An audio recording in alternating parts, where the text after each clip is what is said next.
不管煮紅豆、黑豆還是綠豆，煮之前多加這一步，紅豆幾分鐘軟爛，開花又出沙。大家好，我是阿健，做一個溫暖的廚師。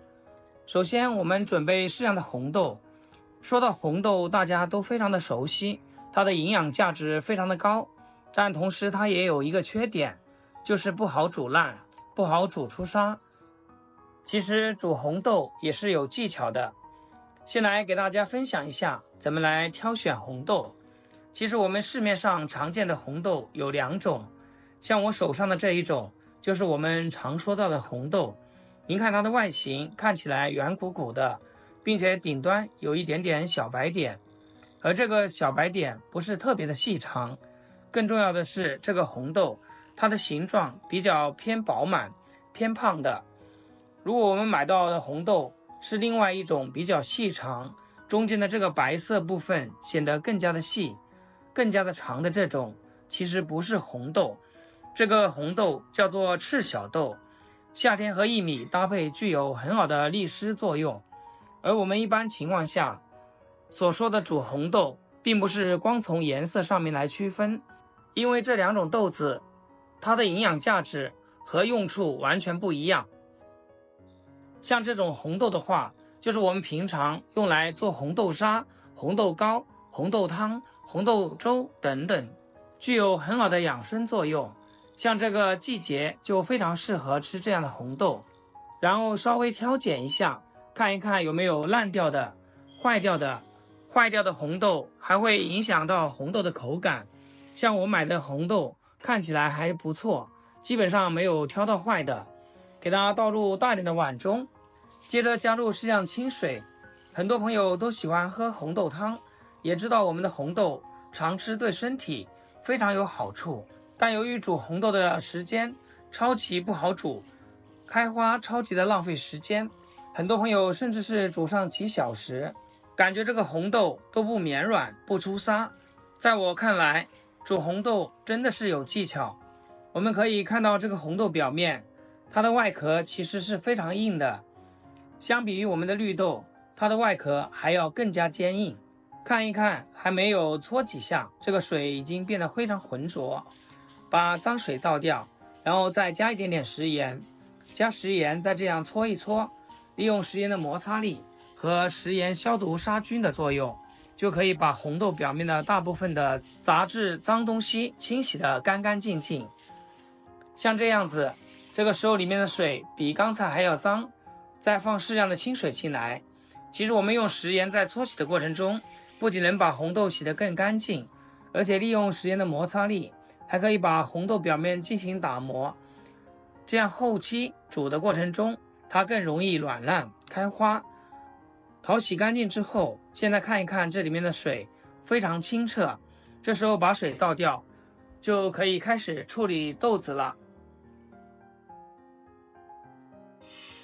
接着把淘洗乾淨的豆子全部倒入鍋中，我們把火調到中檔，用鏟子將它翻炒均勻，把紅豆表面的水分炒乾。炒的時候整個過程要不停的去翻動，這樣才能保證紅豆不會被炒糊。看炒至表面變成這種赤紅色，並且紅豆表面的水分已經被炒乾，繼續翻炒1分鐘。這個時候站在鍋邊就能聞到特別濃郁的豆香味了。翻炒成這個樣子，來看一下它的顏色。現在我們就可以往裡面加入適量的清水，這個水一定要是涼水，不能加熱水，利用熱脹冷縮的原理，咱們的這個紅豆就特別容易迅速開花。接着我们往裡面加一點點白醋，白醋大家都特別熟悉，平時主要用來做調味品用，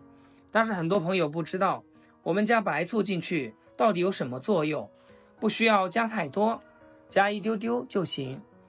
接着再加一點點食鹽，在整個攪拌的過程中，紅豆和鍋以及鏟子之間會產生一個摩擦力，一直這樣不停的攪拌，大概攪拌1分鐘左右的時間就可以停下來了。親愛的朋友們，制作視頻不易，阿健每天分享家常美食和生活小技巧。要是今天這個視頻對你廚藝有所提升的話，記得給阿健點個 like 或者評論轉發出去，讓更多朋友學會。非常感謝大家支持和鼓勵。我們這個看似簡單的方法可以加速紅豆開花。鍋裡面煮開之後，扣蓋繼續給它煮上10分鐘的時間。那麼我們煮紅豆為什麼加白醋呢？這是因為白醋它是酸性，可以軟化紅豆的細胞壁，讓紅豆快速被煮爛，減少熬煮的時間。除此之外，酸性的環境成分還可以鎖住紅豆裡面的 B 族維生素，保證紅豆裡面的營養成分不流失，還可以提升紅豆的口感層次。最重要的是，還可以減少我們脹氣的幾率。加鹽是因為很多朋友都不喜歡吃甜的，所以加點鹽來入一點點底味，是它的原汁原味。揭開鍋蓋看一看，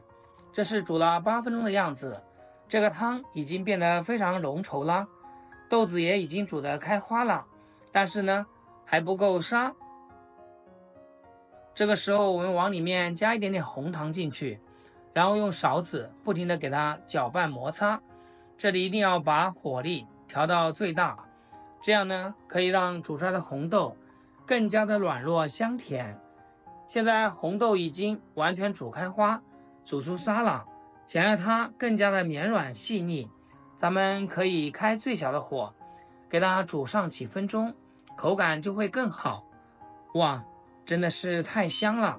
看一下鍋裡面的這個豆豆，看上去就超級有食慾。也可以根据自己的口味來放任意喜歡的食材，例如說紅棗、珍珠、牛奶、水果。但我個人喜歡吃這種純紅豆湯，現在把它盛出來，看起來就食慾滿滿。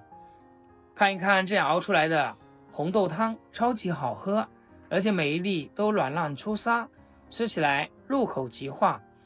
一點也不比外面買的差。煮出來之後冰鎮一下，喝起來更加的爽口。炎熱的夏天也可以把它做成紅豆冰，清熱又解暑。所以说我們平時喜歡吃豆類的朋友，看完視頻一定要點讚收藏起來，以後不管你是煮什麼豆子，咱們都可以把時間縮得更短，而且煮出來的口感都不會差。好啦，今天就分享到這，咱們下期見。視頻最後祝大家天天開心，8顆牙齒曬太陽。